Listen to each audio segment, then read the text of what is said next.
Wind spent itself against the scrub and corrugated fence, scraping the yard with a dry, persistent whisper. Mara Cosme stood shin-deep in a trench of her own making, palms blistered inside old work gloves, shovel blade ringing each time it struck the stubborn seam of something not quite rock beneath the soil.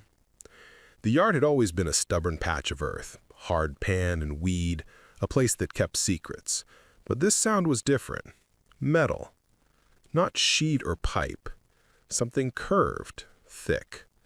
The sound traveled up the shovel into her bones, and for reasons she did not yet have words for, it made her breathe shallower and stand a little straighter. Before we jump back in, tell us where you're from. If this story moves you, please subscribe. Tomorrow I have a special story for you. The shovel rang once more. She grinned to herself. There it was, the frequency of it, the stubborn answer. 2 months since she'd moved into the little stucco house on Red Hollow's western edge. 2 months of boxes and piles, of repainting the front room herself because contractors were slow to call back in a town this sleepy. 2 months of nights listening to the freight trains keening through the valley like rusted whales, the wind combing the grass, the distant hush of the highway. Alone. Alone had been the point. Alone meant no one watching if she failed at starting over. Then the water bill arrived twice what it should be. Then the sink bubbled. Then the plumber said, "Ma'am, your line gets weird somewhere under the south yard." Under the south yard, the shovel sang again. Mara leaned down, pressing her ear to the soil. The earth was warm with sun, and her pulse thudded against it. She scraped around the object with her trowel, clearing the clay away in small, patient crescent moons. The edge that emerged was not pipe. It was a rim with thick paint under the dirt, olive or something like it, the kind of paint that had once been matte and practical, not decorative. Flakes came away under her nails, revealing stenciled letters ghosted in white. Not English, not at first glance, not anything she recognized. Before we jump back in, tell us where you're from. If this story moves you, please subscribe. Tomorrow I have a special story for you. The shovel rang once more. She grinned to herself. There it was, the frequency of it, the stubborn answer. 2 months since she'd moved into the little stucco house on Red Hollow's western edge. 2 months of boxes and piles, of repainting the front room herself because contractors were slow to call back in a town this sleepy. 2 months of nights listening to the freight trains keening through the valley like rusted whales, the wind combing the grass, the distant hush of the highway. Alone. Alone had been the point. Alone meant no one watching if she failed at starting over. Then the water bill arrived twice what it should be. Then the sink bubbled. Then the plumber said, "Ma'am, your line gets weird somewhere under the south yard." Under the south yard? The shovel sang again. Mara leaned down, pressing her ear to the soil. The earth was warm with sun, and her pulse thudded against it. She scraped around the object with her trowel, clearing the clay away in small, patient crescent moons. The edge that emerged was not pipe. It was a rim with thick paint under the dirt, olive or something like it, the kind of paint that had once been matte and practical, not decorative. Flakes came away under her nails, revealing stenciled letters ghosted in white. Not English, not at first glance, not anything she recognized. "Before you are absolutely out of your mind," Gideon said from above, his voice smiling. "Cosme, I swear, if you have dug up the city's storm tank, you are going to owe this town a cake the size of a Buick." She looked up at him. Gideon Blake, hair tied in a bandana, forearms the map of a welder's work, leaning on the fence like he'd grown there. He had texted that morning, "You still planning to play archaeologist?" He had shown up despite her non-committal answer, because he always did. The man had a soft spot for lost machines and lost causes. "It's not city." She scraped again, revealing another inch. The locator wand read empty. No water line, no storm line, and the map the clerk gave me is a cartoon. "Which clerk?" "The new one, the one who drinks Monster in a mug like she thinks she's fooling people." Gideon snorted. "You brought me out here to roast municipal employees? I brought you out because you are the only person I know who can identify a thing by its smell." He hopped the fence, set his boots carefully on the trench lip, and knelt. "Let me see." Mara passed him the trowel. He brushed away dirt. "Huh. You huh like a man trying not to say wow." He clicked his tongue. "I huh like a man who has seen a lot of weird and feels a new weird coming." He tapped the edge with a knuckle. The echo came back with a note like a struck bell, faint and deep, like sound traveling through a cathedral she couldn't see. That's thick. Not a tank. Not like propane. You know that old rumor about Red Hollow? The one where the decommissioned proving ground used to extend this far and the army buried things they were too lazy to haul? The one where Elias Marchek bought half the valley in '47 and did scrap work in his yard, and his grandsons keep finding treasure under their laundry rooms. He wiped sweat with the underside of his forearm. "You buy this place from the Marshalls?" "From Miss Alvarez. She lived here 40 years, and if there is treasure, I promise to pay her back with interest and then panadas. So we are treasure hunters now." He squinted at the rim. "No rivets. Cast. The curve is a turret ring? Or I'm projecting because I want it to be." "A what?" "Like a tank's turret, the ring it swivels on." Mara stared at him. The sun, high and pitiless, pressed heat through her shirt. A tank. The word arrived as if it had been waiting outside her fence for permission to come in. She let her breath out slowly, tasted iron on her tongue as if the air had thinned. "That's ridiculous." He raised a brow. "You bought a house 3 miles from an army surplus graveyard. Ridiculous is in the deed. Mrs. Templeton will call the mayor if I yank a tank out of my azaleas. That's a reason to do it." Gideon's eyes warmed. "Are you going to stop?" She swallowed. The smart answer was yes. Call somebody, an inspector, the county historical commission, the museum with the glass case of arrowheads. The smart answer was wait for help. But the smart answers had escorted her life gently to a stop once before. That was another town, another Mara, another front door with a wreath of white flowers that she took down because the sight of it made it hard to breathe. She pinned her hair, cinched the glove tighter, and bent to the trowel. "Hand me the brush." They worked. Dirt became story. The ring widened into a rough horseshoe, the trench into a rough horseshoe. Gideon fetched the shop vac from his truck and rigged it with a filter so they could pull dust without choking. Mara's arms thrummed like wires, but the rhythm of the work steadied her. The ring bore faint numerals if you coaxed them with water. 23, A, something. Farther back her shovel hit a vertical surface, a side, curved armor plate. That's a hull. Gideon sat back on his heels. He really did it. "Don't jinx it." She swallowed, dry mouth, the taste of the morning turning to afternoon. Cars rolled by, slowed, sped up again. Word traveled in Red Hollow like weather. A pair of teenagers on BMX bikes stopped, squinted, and moved on. The dog that had barked earlier had fallen asleep in its own shadow. An SUV she didn't recognize braked hard. A man in a collared shirt and reflective vest climbed out, all methodical purpose and paperwork. "Ma'am," he said, reading from a clipboard that had probably made him feel like a sheriff all morning, "we've had some calls. Excavation without permit?" Mara lifted a hand to her hat brim and tried to look like someone who did not startle easily. In the trench, her heart hammered as if it could break dirt, too. "On my property?" "Anything deeper than 24 inches requires—" "Sir," Gideon said, standing and transforming, without changing his volume, into a wall. "It's dirt. She's fixing a plumbing issue." The man angled around him to peer into the hole. "You're digging up a vehicle." "Am I?" Mara widened her eyes. "Because I called the city about a water line, and your map is a children's placemat." The man's nostrils thinned. "Be that as it may, Ms. Kazmi.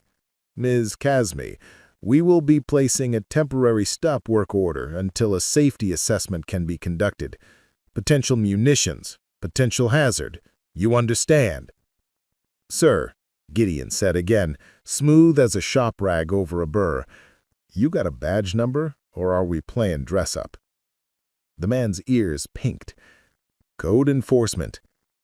He slapped a laminated sign on Tamara's fence with an authority that had been practicing in the mirror. Stop work. Red Hollow Municipalities, in bold. He tucked a carbon copy toward her as if the paper could hypnotize. If you continue, there will be fines. Mara took the paper, folded it, slid it into her back pocket. Okay?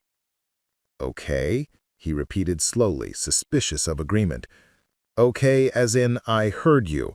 She bent, lifted the shovel again, and felt Gideon's restrained laugh in the air beside her like static. Ma'am, would you like to call the county, the state, the Smithsonian? I'll put water out.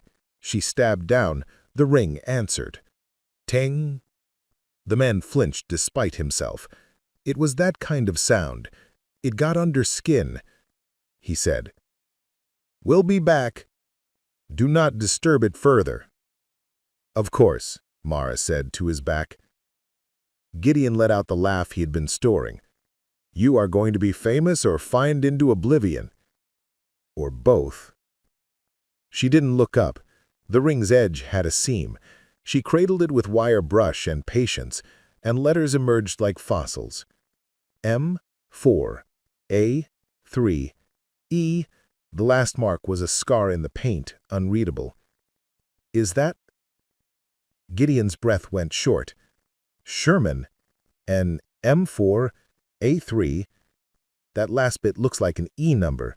The jumbos were E2s. But this paint, that casting number, that ring? That's not nothing. Say it in English. He swallowed. If it's what I think, it's rare. Not just surplus yard rare, museum rare. Your house is the accessory to the main event. Mara's laugh surprised both of them because it was part joy and part fear. Don't get cute. We still have to get the rest of it out. Which you're not doing today because the city now has a crush on your fence. I have a hauler free until dusk. I can get you a skid steer for cash, no receipt, if you promise not to turn Red Hollow into a sinkhole. How deep? Deep enough to see the turret and know if there's a gun tube. He glanced at her, then away. Deep enough to hit something we maybe shouldn't. She thought of the stop work placard, of fines she could not afford. She thought of Mrs. Templeton's keen bird eyes, of Red Hollow's gossip hive warming. She thought of the wind and the shovel and the sound. She had not asked to be the person who heard the bell under the ground and knew it was for her, but here it was. Get it. And bring the plywood. I don't want the yard to look like a drunk crater. By dusk, the yard did, in fact, look like a drunk crater, but a disciplined one. Squared edges shored with plywood, tarps pulled to keep the trench walls from slumping. The skid steer's hum had become a heartbeat that threaded the afternoon. Gideon ran it with the same gentle focus he used for new welds.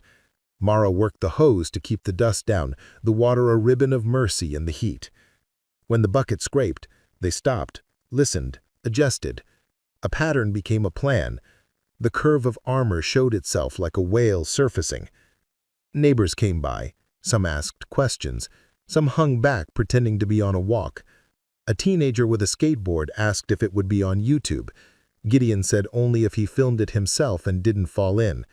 The kid saluted and sat on the curb to watch, as still as a rook. At 5:30, a white pickup rolled up and parked half on the sidewalk. The man who got out had a haircut that paled his scalp and hands that belonged on paperwork. He introduced himself as Pruitt with a softened T of someone who had been saying his own name too long in rooms where people wanted money. "We really do need you to stop," he said and smiled without mercy. "There are procedures." Mara fished in the cooler, handed him a water and said, "Then bring them." "We'll need to evaluate for UXO. Unexploded ordnance, Gideon translated for her. "Is that likely?" Mara asked. Pruitt spread his hands in a someone else's fault gesture. "This area saw transport, not testing. But you never know. Shells, grenades. We cannot allow anyone to have a good day without a form." Gideon's smile didn't reach his eyes. Sheriff on your speed dial too? Is that a threat? Pruitt asked. It's a question weighted with sorrow, Gideon said dryly. Mara stepped between them because she could feel the temperature of the air change around Gideon when certain men spoke as if their words came pre-notarized. Officer Pruitt, she said, this is my yard, and I have a possible artifact that, if it is what it seems, belongs in a museum, not under crabgrass. I will be careful. You can watch if it makes you feel useful, but please stop trying to sound like a manual at me. He blinked, recalibrating from bluster to something almost like curiosity. He walked to the trench and peered in as Gideon carefully brushed the ring. For a second, Pruitt's face softened the way faces do when boys inside men see a machine. That really is something, he murmured. Imagine what it's doing to my waterline, Mara said. He looked up, saw the sweat streaking her neck under the brim of her hat, the grit on her shirt, the blisters under the gloves. You live here alone? I have an army, she said, nodding at Gideon, and a welder. Gideon tipped an imaginary cap. Pruitt straightened, adopting work again like a jacket. Keep clear of the hatch for now. Do not attempt to open anything until the county can send someone. I'll expedite. The last word sounded like it tasted odd to him. He backed up. And, Miss Cosme, be careful. It surprised her by not sounding like a threat. They stopped the machine as the shadows lengthened. The last light filmed the trench with gold, then copper, then dusk. In the yard lamps and the skid steer's work lights, the metal woke into a dull green shape that time had tried to erase. 2 lifting points, a weld seam like a healed scar, a stub where something once attached. Mara crouched and brushed on her hands and knees, so close her breath fogged the paint. She whispered, without thinking, as to a sleeping thing, "You are enormous." Gideon sat beside her. He leaned a shoulder against hers, companionably silent. In the quiet between labor and night, she felt her body's tally of the day, the ache in shoulders, the hunger, the rawness where glove met wrist. She also felt, beneath that, a seam of something that was not pain, purpose, a machine feeling that made her hands steadier and her thoughts quieter. It had been years. "Look," Gideon said softly, and aimed his light. Under the dust, under the paint, there was a stamped circle of numbers. He kissed his teeth. Casting mark, 1944. Can a thing be alive and dead at once? Mara asked, squinting. You're the poet. I'm the copywriter between jobs. I trace the numerals. It feels like waking something. Gideon was quiet for a moment. You want me to stay? If you go, who will stop me from doing something dramatic? I exhaled, almost laughing. How is it that I have lived all this time without knowing the way a shovel rings can rearrange your entire insides? Because you were busy being brave in other ways. She didn't ask how he knew that. He knew because he had helped her fold the dress into the donation bag, had packed the good plates with the careful grace of a man who understood what leaving means, and said nothing the morning she left the city, only stood by the truck while the engine idled and asked if she wanted a burrito for the road. I'm staying, he said, and slid down into the trench again, legs braced, light held just so. Night narrowed the world to the yard, the trench, the shared orbit of 2 headlamps and a length of steel waking under their hands. The rest of Red Hollow quieted, televisions and dishes and the soft mammal sounds of families moving inside their walls. The wind rose and combed Mara's sweat-damp hair, salted her lips with dust. Somewhere, a chorus of frogs began in a ditch, thin and defiant. She gave the day 1 more hour, then another, then a last that wasn't last. They found the hatch seam by feel. Her knuckles snagged, and the pain cut through. She coaxed the edge with solvent and wire.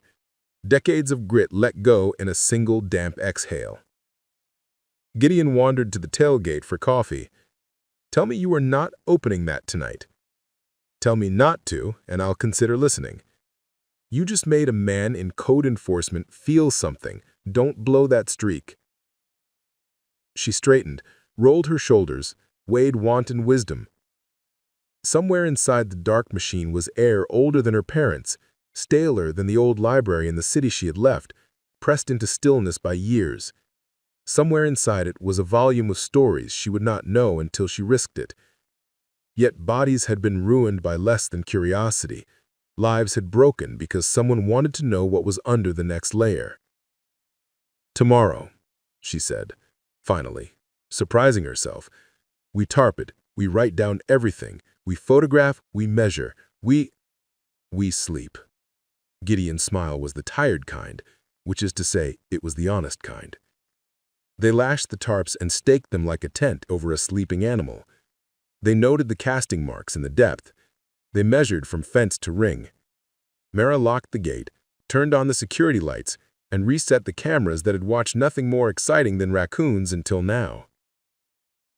Gideon loaded the skid steer, ratchet straps singing the brief song of tension that made the machine part of the trailer again. He stood a moment with one hand on the fender, looking at the yard as if memorizing the shape of it. Cosme? Yes? I know why you're doing this. She waited. You need something heavy to push against, something that will not move unless you make it, so you will not float away.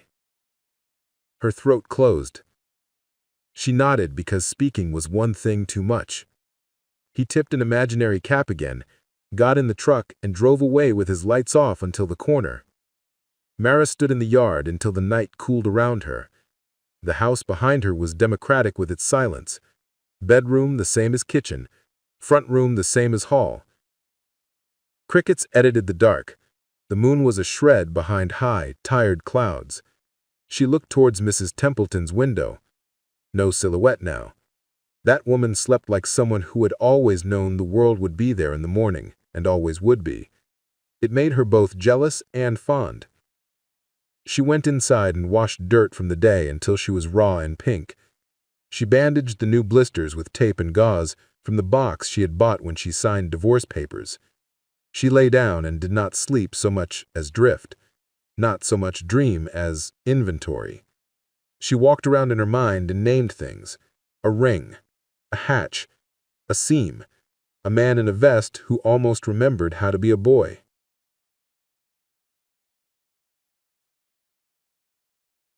Morning startled her with an ambulance siren far away and the soft thud of newspaper on sidewalk. She brushed her teeth sitting on the porch step like a college kid, watching the light climb the hedge. She poured coffee into a thermos and eggs into herself, put her hair up, and laced her boots with the kind of attention that made the day answer back differently. When she unlocked the gate, a woman was waiting. 40, 50, hard to tell under the hat. Boots like they actually worked, not bought. You the one with the hole? She asked without preface. I prefer to be known for other things, but yes. The woman smiled with her mouth but not her eyes. Name's Ainsley Kincaid, County Historical Liaison, which is to say I have a gavel I'm not allowed to use. She extended a hand. Mara shook.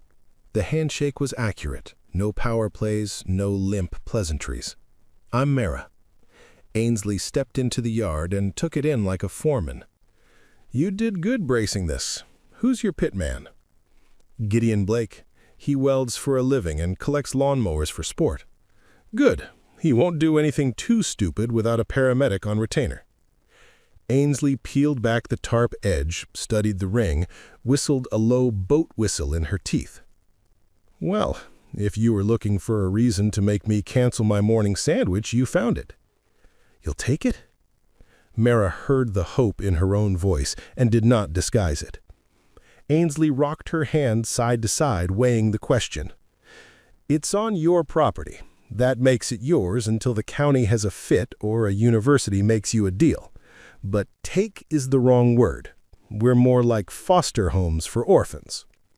She crouched and took a photo with an old Nikon that clicked like a clock. "I can make calls. Meanwhile, don't open anything, don't pry anything, don't stick your hand where you can't see." "I'm not a raccoon," Mara said, offended on behalf of raccoons. Ainsley's smile reached her eyes this time. "You'd be surprised how curiosity rearranges people's IQ points."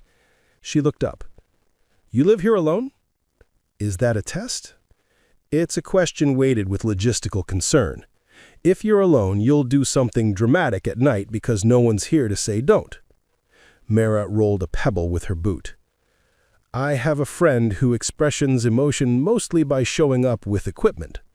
Those are the good ones." Ainsley clicked another photo. "All right, I'm going to call a guy who knows a guy whose doctoral thesis was on the weird ways the Army did not label things in the 40s, and I'm going to call Pruitt so he can feel included. You stay on your side of that honest-to-God tank." Mara nodded. "And Cosme?" "Yes." "Nice work." Praise slid into Mara like clean water. It did not swell her, it clarified her. "Thanks." By 10, Red Hollow had developed a weak field day around her fence. A man with a drone hovered it like a nosy hummingbird until Pruitt appeared and explained airspace with the patience of a man reciting bedtime law to a toddler. A church ladies group left a basket of banana bread in case the tank was hungry. A boy asked in a whisper if it had ghosts. Mara knelt so their eyes were level and said, "Every old thing has a ghost, but they mostly like to sleep." He nodded, serious, satisfied. Gideon returned with a second thermos and a roll of caution tape printed with "Do Not Cross" like a dare. He rigged it across the trench edges and set a sawhorse with a plywood sign. "Private excavation. Please ask before dying." Pruitt read it twice, sighed, and decided not to argue because he could not think of a better slogan. Ainsley worked her phone like a conductor. By noon, a man named Voss arrived from 2 towns over, former Army, now university, stiff that softened when he saw the casting mark. "Well, I will be damned in Helvetica. You have a 1944 Hull Ring M4A3 series. The E... let me not jinx it, but the proportions. If that's an E2, you have a jumbo. Red Hollow had a jumbo?" "Is that good?" Mara asked. "It's rare," he said, and the word sounded like a bell. "Everyone keeps saying that," she said. "What does rare buy me?" "A headache," he grinned, "and a line of museums that will offer you tax write-offs instead of cash." Gideon snorted.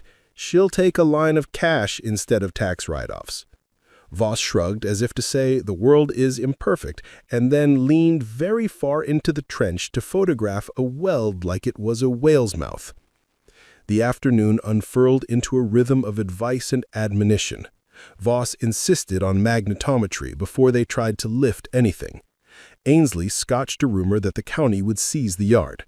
Pruitt tried to look authoritative while secretly taking pictures for his nephew.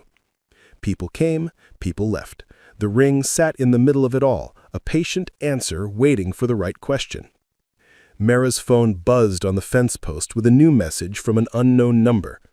"You don't know what you're opening." She stared at the text until the letters blurred, then typed back, "Who is this?" No reply.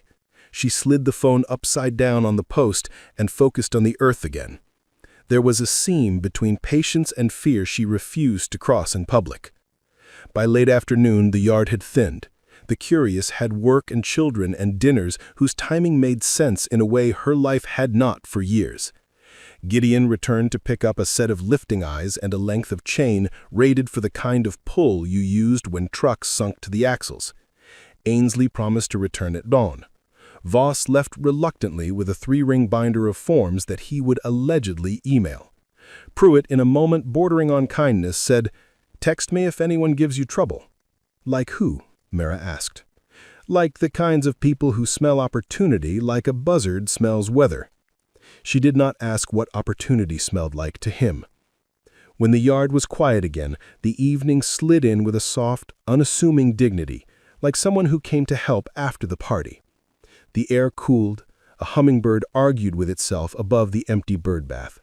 Mara drank water until it did not taste like iron. She texted her mother a photo and wrote, "Hey, remember when Abu used to park me in front of that tank at the War Museum and tell me about the weight of history?" Her mother replied with a string of heart emojis and an emphatic "Be careful," ILY, using the childhood nickname like a talisman. The gate hinge squeaked. Mara looked up. A man she had never seen before let himself in like he'd been invited by the air.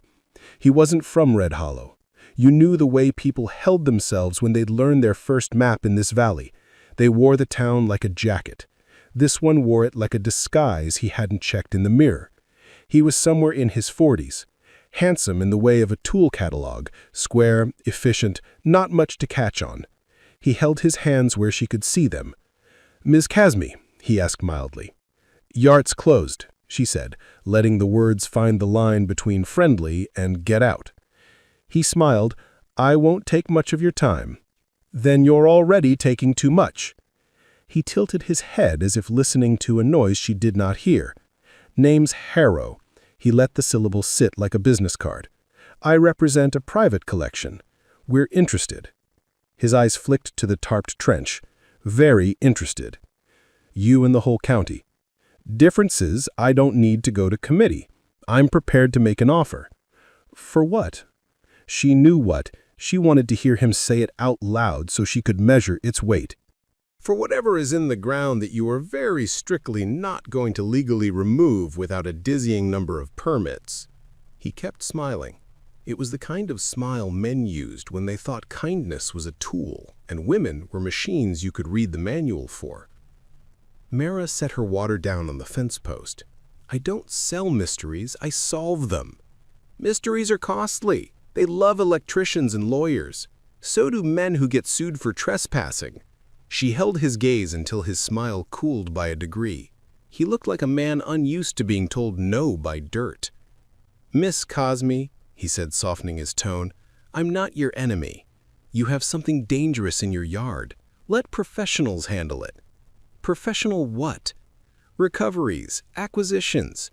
He spread his hands. "We preserve history." "Do you preserve it behind velvet ropes or in vaults? Does it matter if the preservation is perfect?" She thought of the little boy who asked about ghosts. "Yes," she said, "it matters where the stories go." His eyes cooled another degree. "You'll change your mind." He reached into his pocket and placed a card on the fence post next to her water. It was heavy stock, embossed, blank except for his last name and a number. He looked around as if memorizing the yard as Gideon had, but his gaze measured in terms of angles and access. "Nice bracing," he said, as if acknowledging an opponent. "You'll call. Don't wait by the phone." When he left, the air felt like it had been ironed and hung up in a closet. Mara flipped the card into the trash bucket, then fished it out because she was not a sentimental hero in a film who could afford to be pure in small things. She tucked it into the magnet on the fridge and wrote, "Do not," under the number with a Sharpie. Dawn again. Gideon returned with chains and lifting eyes and a grin that contained 3 bad decisions and a long afternoon. Ainsley arrived with Voss and a man in a university shirt with a magnetometer that looked like a metal lawn goose strapped to a baby stroller. Pruitt arrived with 2 men from the county, one of whom had the stance of someone who had once been blown backward by something and did not mind being cautious now. They set to work. The magnetometer traced paths. "Big signature where we think it is," Voss said dryly, as if confirming the existence of an elephant in a bathtub. "No secondary spikes within 9 feet. No shells," the cautious man summarized, "or none that our striker can see. Means none exist, means the ground isn't screaming." "That's my favorite kind of ground," Mara said, and the men laughed because they wanted her to be one of them, and she wanted to be as long as it did not require surrendering the thing inside her that had heard the bell first. They rigged the chains through the lifting points, careful as surgeons and twice as conspiratorial. They tightened the come-alongs 1 notch at a time until the straps hummed. The straps' song was the music of potential energy stored and waiting, an orchestra tuning to a note they all pretended they could not hear. "What if it..." "Wakes?" Mara asked, surprising herself. "Ma'am," the cautious man said, "what if the hinge groans and the latch moves and something inside remembers what outside felt like?" She shook her head. "Sorry, ignore me." Voss did not look at her like she was foolish. "Machines remember, not like people do, but they hold the shape of the last purpose assigned to them. It is good to assign a different one." "You are a poet too," Gideon said. "I married an English teacher. She keeps me from writing reports like the Bible." They tightened the straps again. The hole shifted in the ground a fraction of an inch. The yard, the street, the hedge, Mrs. Templeton's window, all the world seemed to lean toward that movement, listening. Ainsley wiped her palms on her jeans. "We have to decide," she said softly. "Open the hatch or wait for the museum boys who will spend 3 days arguing about liability before they argue about lunch." Mara looked at the hatch, looked at the hedge, looked at the sky. The clouds were thin, high, like gauze someone had forgotten to fold. She heard the day's normal noises, the garbage truck 2 streets over, a small dog arguing with a larger one, the click of Gideon's tongue when he concentrated. She also heard the place under those noises where something had waited for her before she knew to exist. "Open," she said.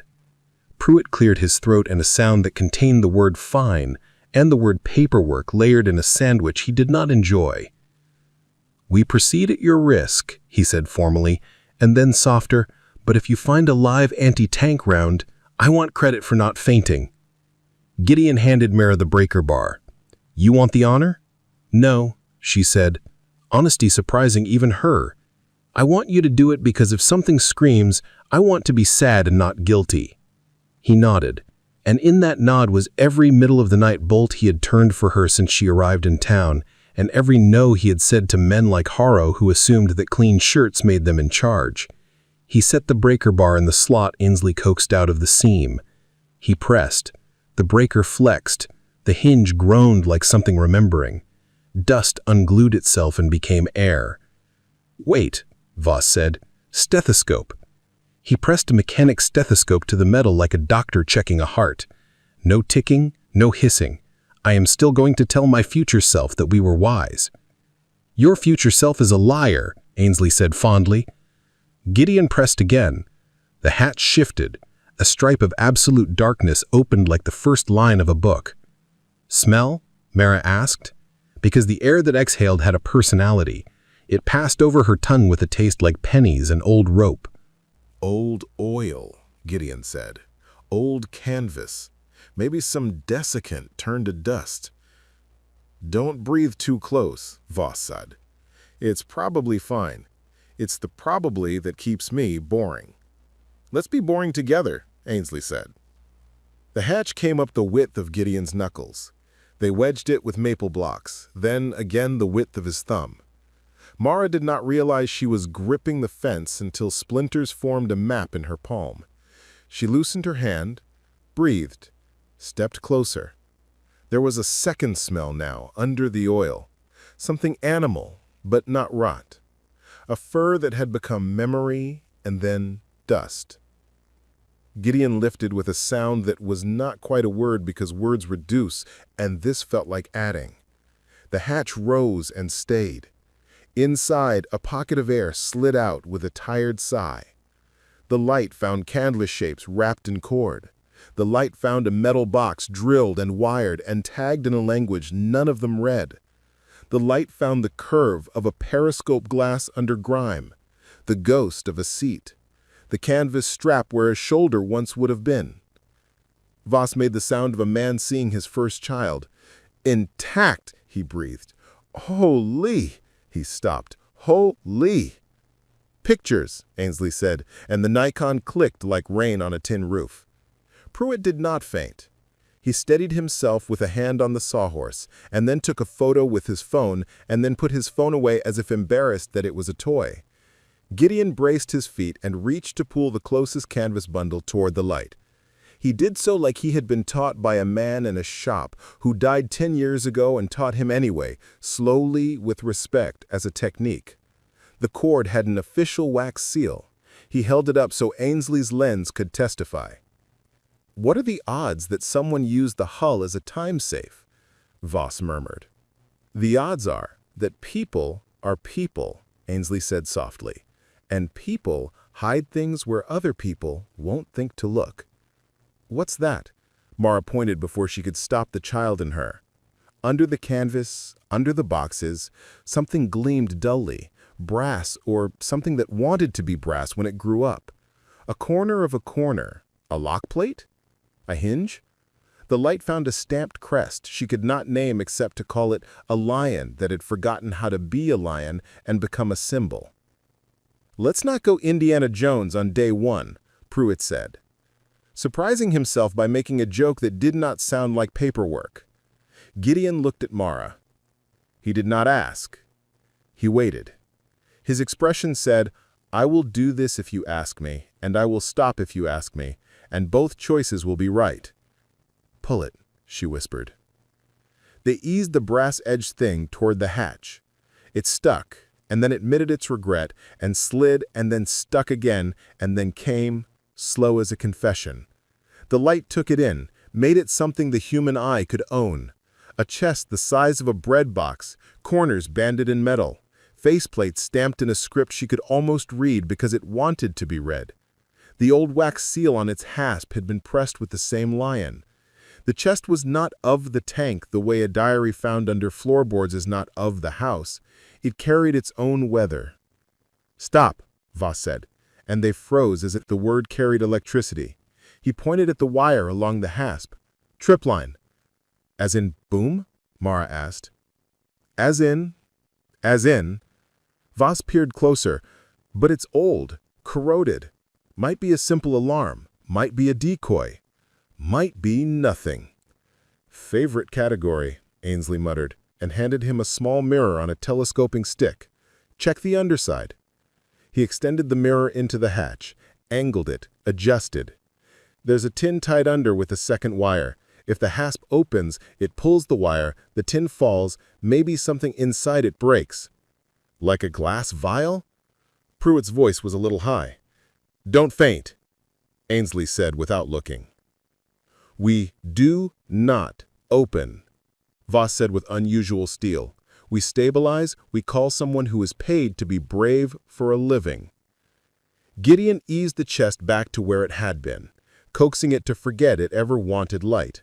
The canvas bundles went back, the hatch pressed down until it almost kissed.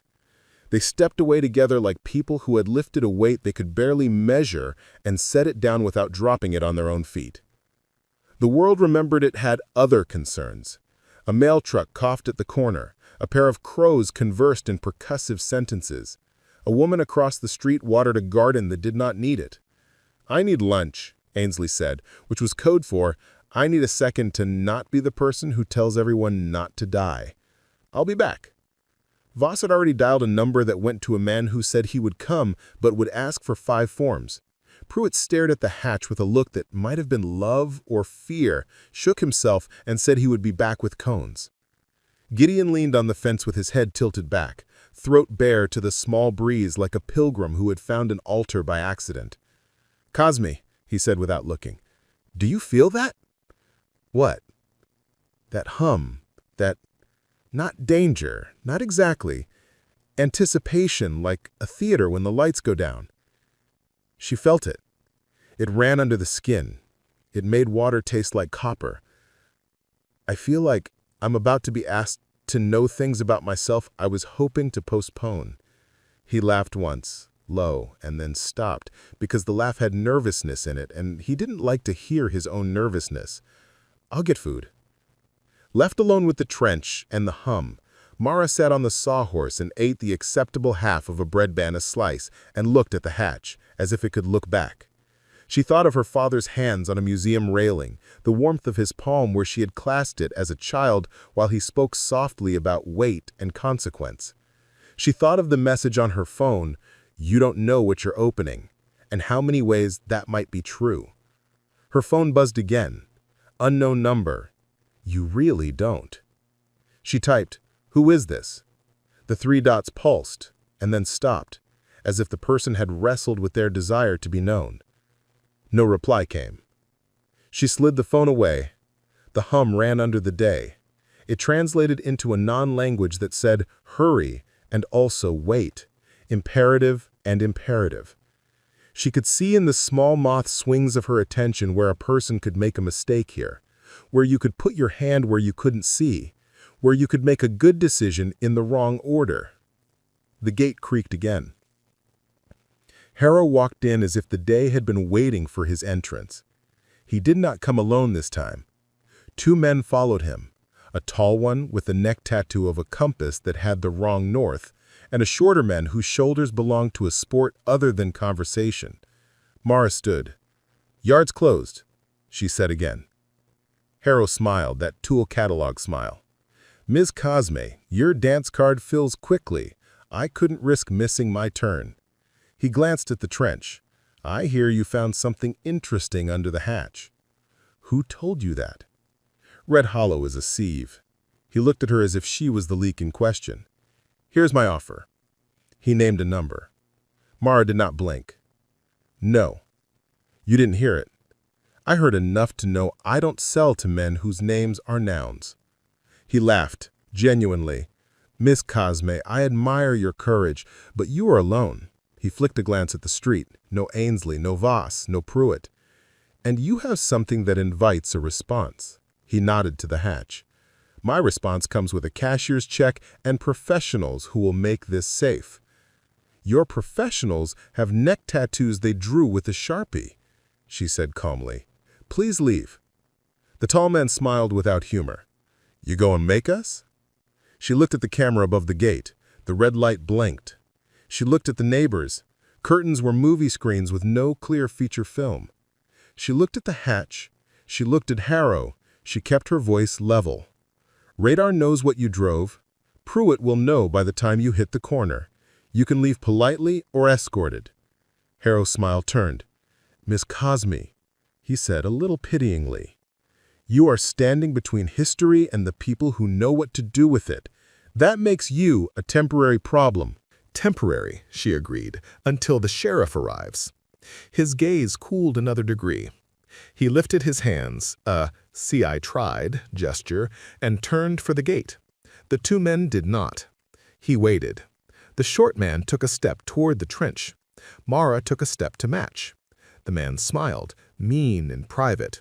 Harrow said nothing. Neither did she. The moment stretched and thinned. Then the tall man laughed once, sharp, like admitting a loss cost him nothing. They followed Harrow out. When her knees stopped trying to fold, Mara sat on the sawhorse hard enough to make it complain. She called Gideon. No answer. She called Ainsley. No answer. She did not call Pruitt because a small, proud part of her refused to be rescued by a man who stapled things to fences.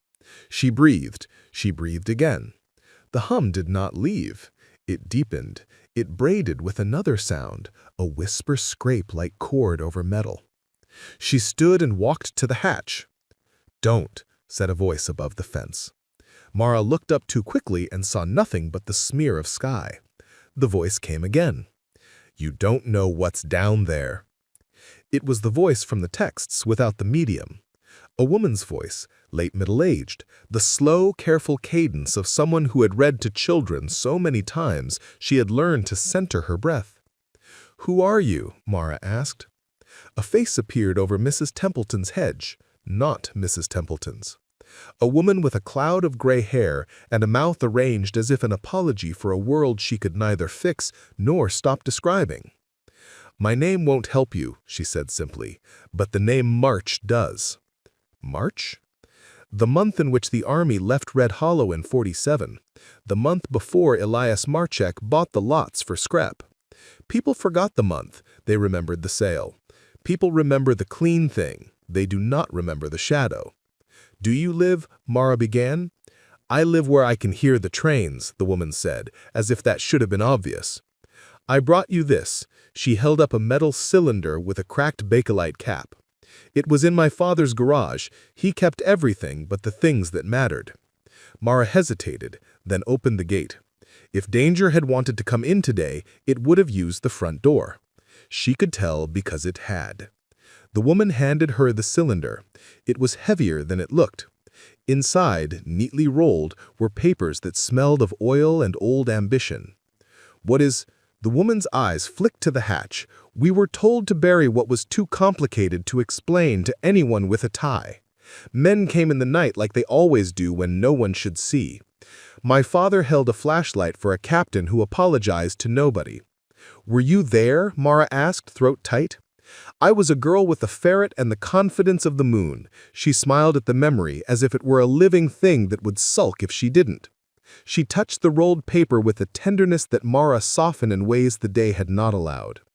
"Be careful," she said, and turned and was gone, moving with the economy of someone who always had a place to be.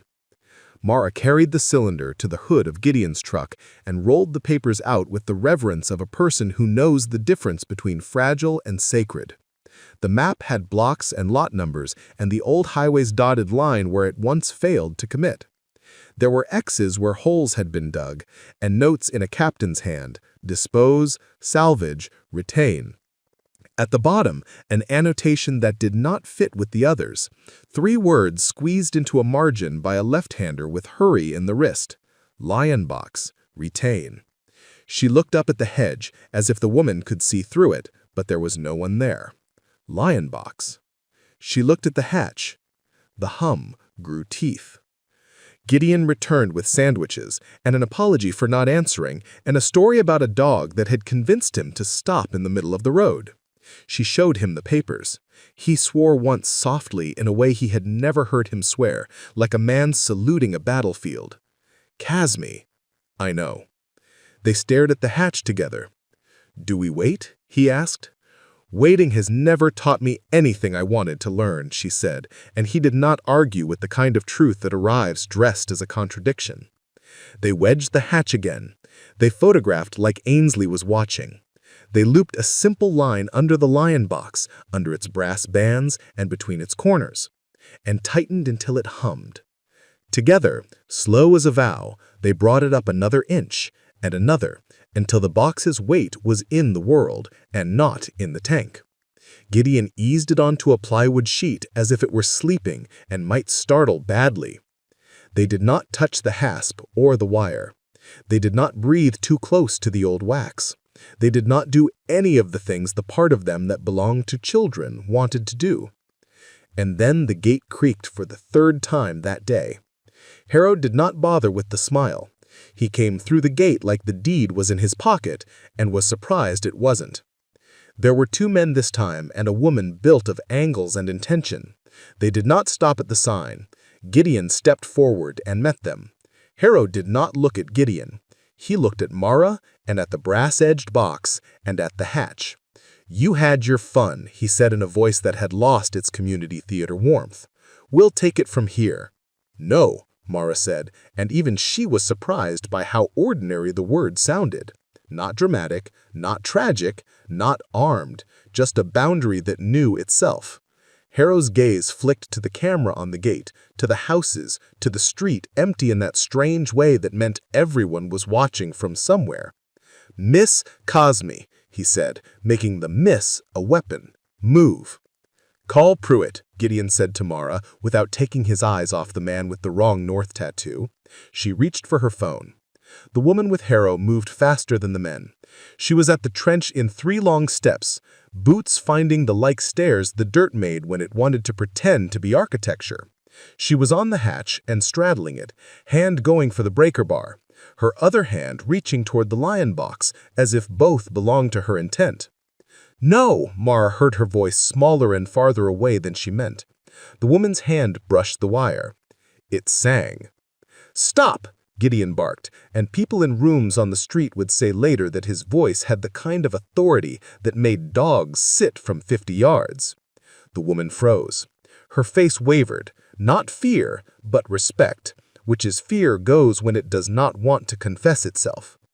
"Get off my hatch," Mara said, the sentence feeling like a shape she had been practicing her whole life and finally learned. "Get out of my yard." "Miss Kazmi," Harrow began again, patience fraying. "I said no." Mara took a step forward.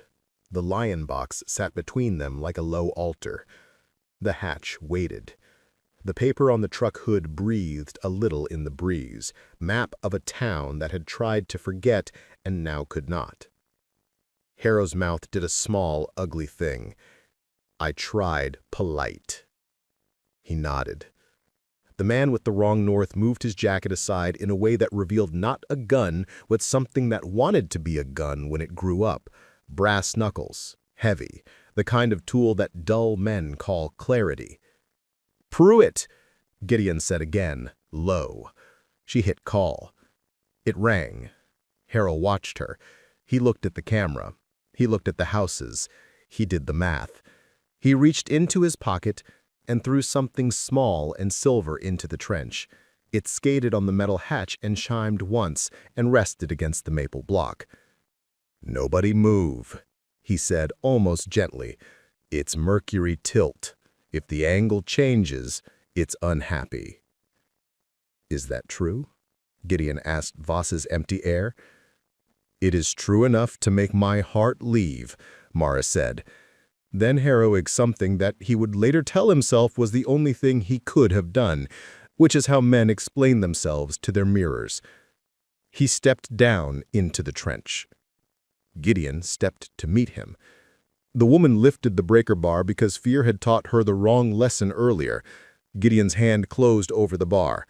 The man with the wrong north took another step and found there was no more trench to step down to because Mara had moved and the plywood she'd placed and the chain she'd run were not there to make his life easy. He stumbled. Harrow reached and steadied him, not because he cared, but because he knew that the world likes neat arrangements and falling men scatter everything. "Please," Mara said to the air that was somehow full of neighbors and cameras and years. "Please." The word was not for Harrow. It was for all of it. Harrow looked at her. For a brief second, something like surprise touched his mouth. He had expected resistance. He had not expected a person. Then the second passed. He reached for the lion box. Mara's hand moved by itself, like a bird discovering that the air had always been hands. She put her palm flat on the box. "No." Something in the trench clicked. Gideon said, "Don't." The wire sang a second time, high and thin like an insect deciding on violence. From the street came the stutter of siren and the blue flicker of a cruiser turning the corner. Pruitt's voice broke the edge of the moment like a cup breaking in a kitchen no one wants to admit is theirs. "Step away from the hatch," he shouted from beyond the gate, mortal and late. Harrow did not step away. Mara felt the box under her hand vibrating as if whatever had been tied to it had remembered a promise made in a garage 78 years ago. She smelled oil and old breath. She saw Gideon's eyes, steady as welder's light. She heard her heart. She heard the hum go silent, which turned out to be the loudest sound in the yard. The hatch sighed and shifted a fraction inward. A hand she did not know closed around the back of her neck, cool and certain, metal touching skin.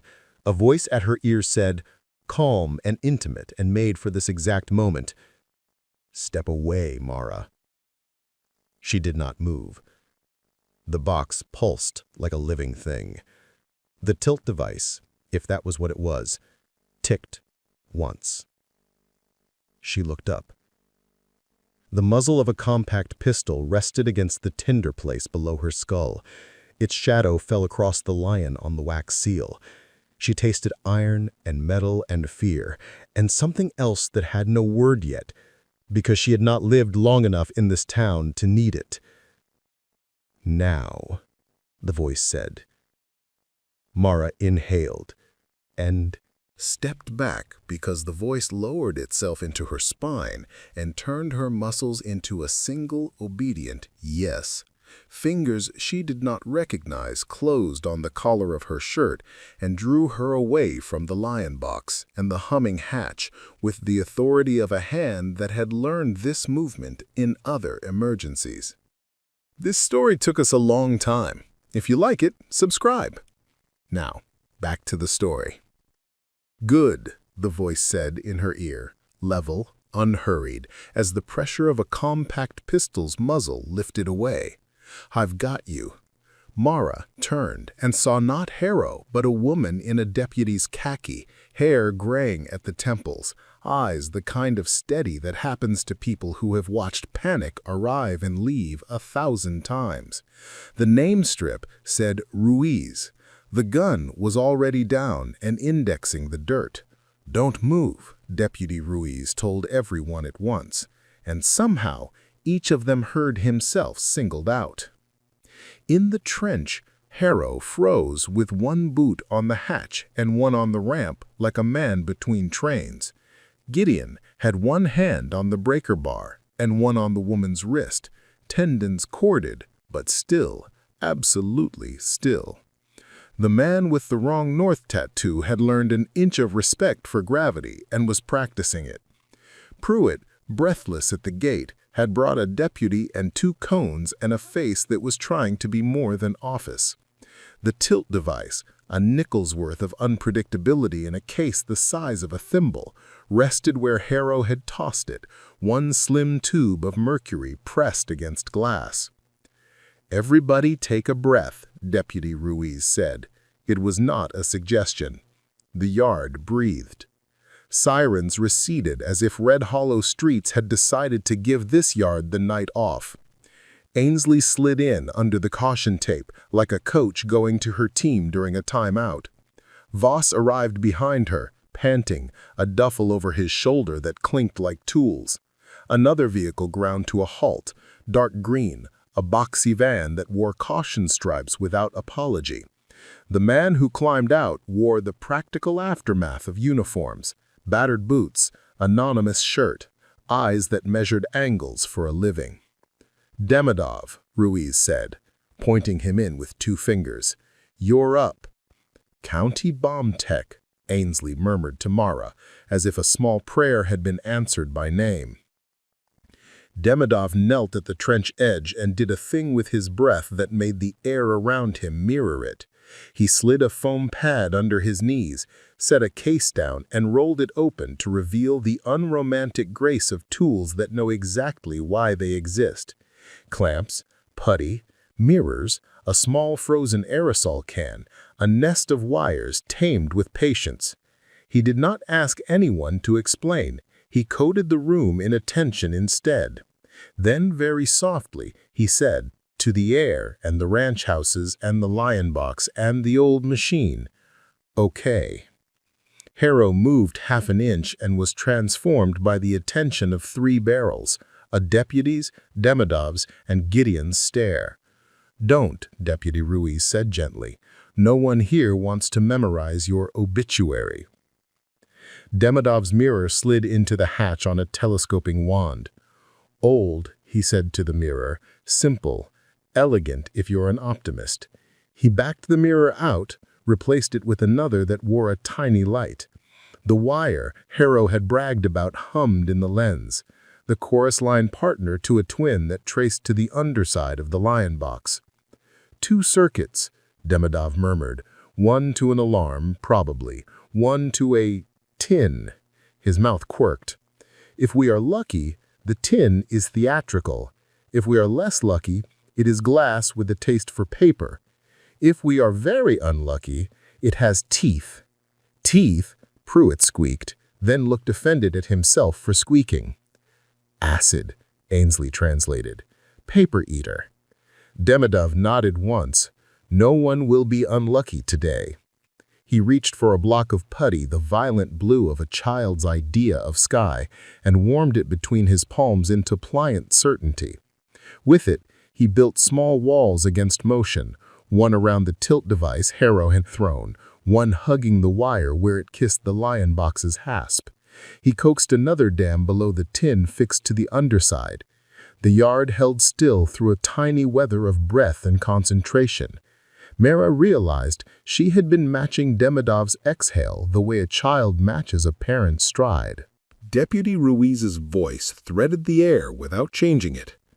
"Mr. Harrow," she said, not unkind, "you're trespassing, interfering with a county operation, and making me use $5 words before lunch.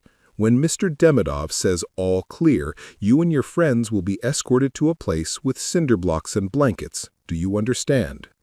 Harrow's jaw flexed. "I'm here to preserve history." "Congratulations," Ruiz said dryly. "You can do that from a cell." Gideon still had the breaker bar. "Say the word," he said to Demidov, and his voice did the same thing Ruiz had done earlier, spun the yard to one pitch. Demidov shook his head minutely. No more words, just still. He pressed the chilled aerosol against the glass tube. Frost bloomed, the mercury congealed, heavy breath turned to sleep. He fixed a clamp over the tube and taped it as if humiliation were a technical procedure. He winked, actually winked at the lion on the wax seal, as if acknowledging an old adversary. "No more falling," he said softly. Then, with a surgeon shrug that discharged both doubt and pride, he looked at Ruiz. "All yours." The yard exhaled. It sounded like hail melting. "Step out," Ruiz told Harrow. He obeyed in the way men obey when the story they thought they were in becomes a different genre. The woman with him stepped back too, eyes glaring, not from fear, but from fury at a puzzle not solved her way. The man with the wrong north held his hands up, palms telling stories that would not help him. Cuffs clicked. Harrow's mouth found the camera on the gate and presented it with a smile designed for juries. Ruiz's partner didn't offer the camera a smile back. He offered Harrow a read of his rights. Ainsley knelt by the hatch, and with the old Nikon memorialized the putty dams, the clamps, the small, slowed teeth. "Thank you," she said to Demidov, and it was the kind of thank you that acknowledged an invisible ledger at last in balance. Demidov packed his tools like a person putting away pride. "He don't open the box," he said, almost cheerful. "All you academics can fight with gentle words and foam wedges." Voss crouched, pushed his glasses up, and regarded the lion box as if it were an equation he had almost solved in a dream. "We won't open," he promised. "We will document." Mara touched her forearms, found them vibrating as if they remembered the muzzle and the hum more intimately than her mind did, then put her hands down because fear had to be somewhere, and her hands were as good a place as any until it became something else. Gideon's shoulder found hers. They didn't look at each other. Looking would have been too much truth at once. "What exactly," Pruitt asked no one in particular, "are we not opening?" "Lion box," Ainsley said, running a finger over the crest without touching it. "Or maybe LYON box." She tilted the map that the gray-haired stranger had left, angling it to catch morning light, then pointed to the annotation at the bottom, LION box, RET in a left-hand slant, the I almost touching the L, the Y swallowed by hurry. The captain had a margin and a moment. Lion, not lion. Voss laughed once in delight, startled, relieved, as if he had found his childhood nickname inside a formal letter. "Of course, the city." He turned the box to the angle that put the crest in his mind's eye side by side with things he had catalogued 20 years ago and never forgotten. Municipal seal of Lyon, wartime issue. Someone entrusted this to someone else. He looked at Mara, and that someone buried it inside a tank, and now it is in your yard. "How much is it worth?" Pruitt asked, because the town would ask, and he wanted to practice saying something that would sound like wisdom later. Voss tilted his head. "As a museum piece? As a restitution? As a story? As a letter returned home? In money, perhaps more than this house. In other currencies," he spread his hands, "immeasurable." "Let's measure what we can," Ainsley said. "Chain of custody, photographs. We label it where it sits. We move it to a table. We make 10 people watch us put one knife to one piece of wax." "No knife," Demidov said mildly, and patted the clamp with affection. "Wires first, then wax. Order of operations saves eyebrows." They built a table from sawhorses and plywood, and the kind of faith that comes from doing the thing in front of you because it is the exact size of your ability. Voss narrated for his own recorder and the deity of paperwork. Ainsley took pictures until the camera became part of her breath. Deputy Ruiz's partner stood with his thumbs hooked on his belt and watched the sky, the hedge, the street, each face like a woman who had learned that stories don't end when the box opens. At the table, Demidov mummified the wire and tilt with blue certainty until the contraption looked ridiculous, which is how danger knows it has lost. Voss slid a thin glove under the wax seal to lift it intact. Ainsley caught it on cardstock as if it were a butterfly wing. Then Demidov cut the wire with the delicacy of a man who had already talked himself out of 3 bad marriages and learned to keep his surprises small. Nothing fell, nothing hissed. The yard's hum dialed down to the practical pitch of people working. "Ready?" Voss asked the general vicinity. Mara realized he was asking her. "No," she said honestly. "Do it." The hasp lifted, the lid rose on hinges that remembered obedience. The smell that came out was rope and paper and a metal fatigue that was not tiredness but history stretching its jaw. They did not lean in. They let the interior present itself like a person with dignity. Inside, on top, lay a long envelope, oilskin, addressed by a captain's hand to a mayor, any mayor, Lyon, to be opened when a city is itself again. Below it, bundles wrapped in canvas and tied with the same wax whose seal now sat on Ainsley's card. Below those, a metal tin wired as Demidov had seen. Inside the tin, he opened it like a man offering tea to a dragon, was a small glass vial and another intact. Whatever harm had been intended for thieves had been designed to be patient, not absolute. Voss touched the envelope as if it might bite. It did not. He opened it with a bone folder older than the youngest deputy in Red Hollow. The letter inside had waited 76 years to introduce itself and did so without throat clearing. To whom this is given, the city I saw was on fire and coming back from fire at once. The men who asked me to take these things did so because they were afraid of other men who wore wrong uniforms and wrong smiles. If you are reading this, I trust you to return what can be returned and account for what cannot. If no one will take it back, use it to make good. I'm sorry for the hiding. I am not sorry for the saving. Captain Abram Keller, 12th Armored, March 1945. There were lists, an inventory. Voss spread it and they all read in silence the way people read on porches at dusk when words are heavier than air. A municipal seal, a small trove of post-revolution French gold coins stamped with a lion and a crown, 3 ledgers from the Hôtel de Ville, rescued from a collaborator's bonfire, 1 silver cross from the sacristy of Saint Nizia, entrusted by a priest who cried and laughed at the same time, and a spool of exposed film labeled simply Roll 3, Square, with a note, "From the jeweler on Rue de la Fromerie, says it's proof. I cannot see and do not know. Return if possible." And then a last line that made Ainsley's eyes shine and Voss's hand shake. 10 U.S. war bonds, bearer instrument, $2,500 each, purchased in names the men said would not survive the war, given to the bearer for the support of any family in want. "Bearer," Ainsley breathed. "Oh, Captain Keller." "Face value $25,000, Pruitt said, doing the math aloud, like a small town's conscience, checking its sums. "And with interest?" "Considerably more," Voss supplied, numbers chasing one another behind his eyes like children in a churchyard. "Hundreds of thousands, likely, depending on—" He waved a hand, letting the math remember itself in peace. "And this—" He held up a coin with the lion, and the ledger, and the seal.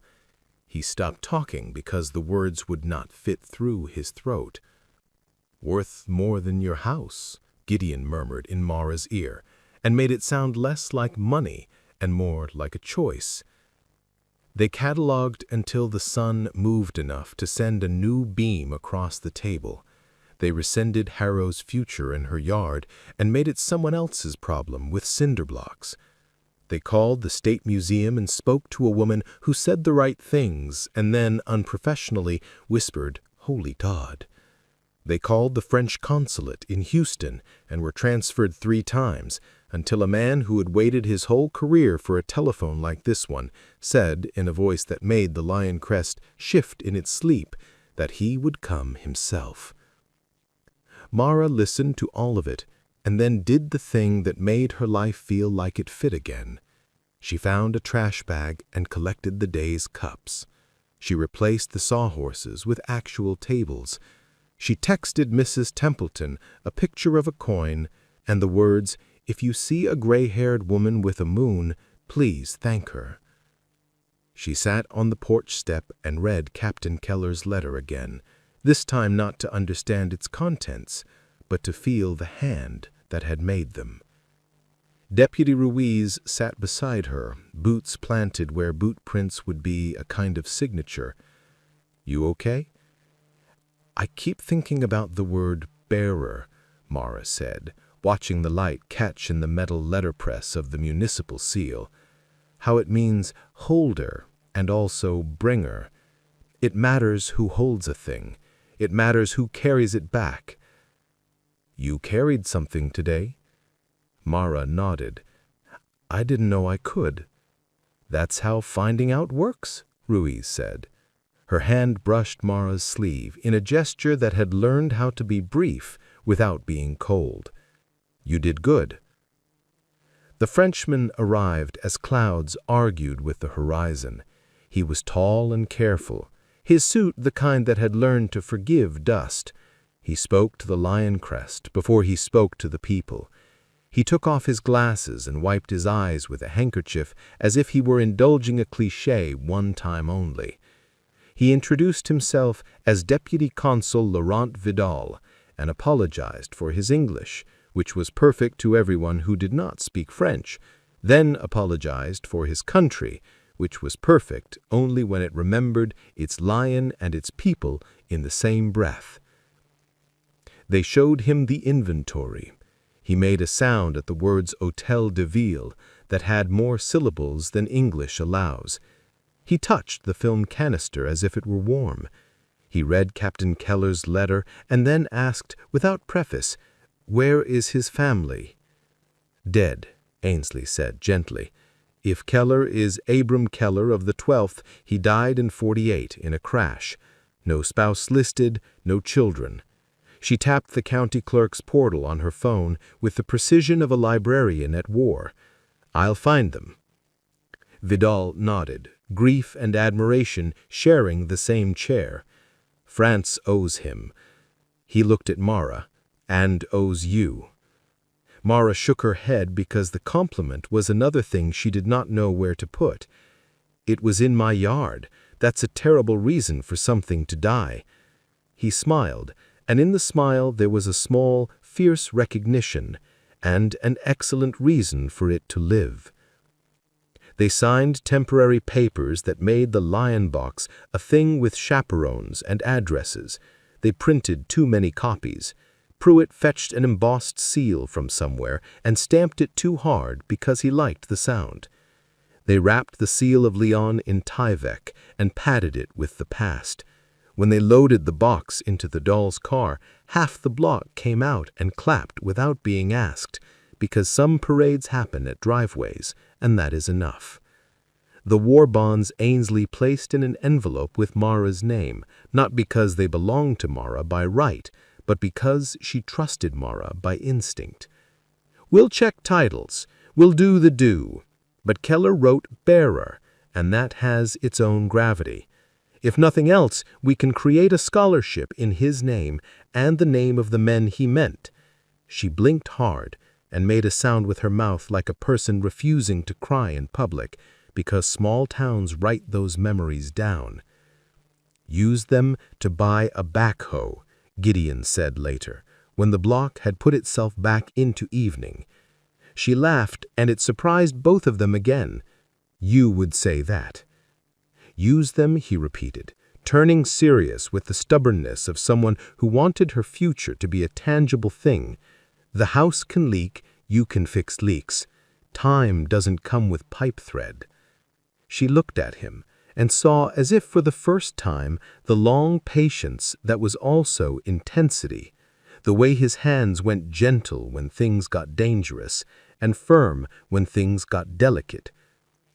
She wanted to say something large and failed graciously at it. "Will you help me build shelves where the boxes can breathe?" "Always," he said, and somehow it meant more than shelves. A week turned into 2, and the yard healed surprisingly easily, as if the earth was relieved to have its secret aired. The hatch, now sealed and harmless, sat under a small tent where school children came on Saturdays to hear Ainsley tell about Keller and Lyon and how towns write letters to each other with machines and men. The county commission voted to allocate money for a community workshop in a disused tire warehouse, and Mara found that when she said the words "makerspace" out loud, they clicked into place, like tools in a foam cutout. She designed the benches with Gideon, and he taught a class that turned high school kids into welders of their own stories. Pruitt brought cones no one needed anymore, and watched teenagers learn to put their hands where they could see. And Ruiz came on her day off and stood with a paper cup and didn't say she was proud, because she had learned that some words do not need to be saying to be true. Vidal sent a letter on heavy paper with a lion in the corner. It contained a photograph developed from Roll 3, Square. The picture showed a woman in a doorway holding a ledger tight to her apron as a tank crew lounged in the street like awkward saints. On the ledger's spine, the municipal crest was visible, and on the woman's face a look that could have been fear, but had decided not to be. Vidal's letter said the ledger had gone home to her granddaughter, who ran a bakery on Rue de la Fromerie and cried like windows opening, and that the seal was back in its case at the Hôtel de Ville, and that the cross of Saint-Nizier had kissed the air inside its church again. The letter also said that the city of Lyon wished to convey to Ms. Mara Cosme of Red Hollow thanks in the form of a medal that weighed less than a coin and more than a house, and an invitation to visit when she was ready to take the train that crossed the ocean. Harrow's trial would come and go with less spectacle than he had hoped. He would hire a lawyer who had more teeth than case law, and end up with probation and a ban from Red Hollow that had less to do with the bench and more to do with 100 eyes that would not forgive. He would tell himself history had wronged him, and that story would be between him and his mirror forever. Demidov would come by sometimes and sit on the tailgate and tell her about the time a farmer had buried a grenade in a coffee can. Ainsley would build an exhibit where children could see a wax seal and a left-hand script that looked like lion until it didn't. Voss would publish a paper with too many footnotes and exactly the right number of thank yous. Gideon would paint the new shelves as if paint were a sacrament, and then stop at the threshold one evening as if he had reached the edge of his own courage. "Cosme," he said, a hand on the door jamb that had learned to be honest. "Dinner that is not about chains or permits?" She looked up from the letter with the lion, and then down at her hands, which were still a little scarred and a lot sore. "Yes," she said. The word did not tremble. It also did not promise more than it could carry. It fit exactly. They ate at a small place that had learned how to turn tomatoes into apologies. They talked about everything but tanks, and then only about tanks. He told her how a weld bead should sound if you were listening and did not trust your eyes. She told him how words can be bead too, and how you could run a sentence in a straight line until you learned to curve it with purpose. When the check came, she reached for it, and he let her. And when they stepped into the evening, the sky had done that thing again where everything softens and keeps its edges anyway. "Thank you," she said at the truck, which was not what she had meant, but was true anyway. "For what?" he asked, genuinely confused. "For catching my hand when the wire sang," she said, finally naming the thing that had not left her. for not making me be brave in the wrong order." He nodded, slow enough to be understood even by the parts of her that ran. "Anytime." Then he kissed her cheek carefully, as one might set down a delicate tool, and went home with his lights off until the corner, which, in Red Hollow, is what a man does when he knows the moon has already taken the night shift. On a Saturday, a bus came from the city with kids whose eyes had learned to be skeptical quick.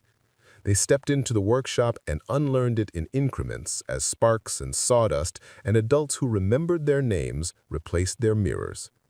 Mara taught them how to mark a board twice and cut once, and how a story is something you cut and sand and oil until it fits hands, not only eyes. She told them about the farmer who buried a tank and the captain who buried a city, and about how sometimes the ground holds your past until you are strong enough to ask it to give it back. When the bus left, she walked alone to the trench that was no longer a trench, just a rectangle of ground with a memory under it. She put her palm flat on the dirt. It was warm, then cooling. The hum was gone, replaced by something steadier that did not need attention to continue. "Thank you," she said to the machine that was not a person, and to the man who had been, and to the town that had made space for both. "I'll carry it." The wind combed the hedge. The dog 2 houses down barked at nothing and then at everything, and then lay down in the shape of a question mark and slept. Freight trains stitched the valley to the rest of the world. Mara stood, brushed soil from her knees, and went back in to lock the drawer that had 2 letters, one with a lion and one with a name, and a small envelope with bonds the bank would turn into time. She rinsed 2 coffee cups and left one for Gideon, because he would arrive early at some point with an idea, and because bearing can mean having and bringing, and also being ready for more. The house settled into the evening. It made the sounds houses make when they have finally been seen. Somewhere far away, but also very near, a city across an ocean rang its bells. Red Hollow's porch lights answered a second later, as if time had loosened its belt for once, and that was enough. 2 more great stories are next. Don't miss them. Subscribe and turn on notifications.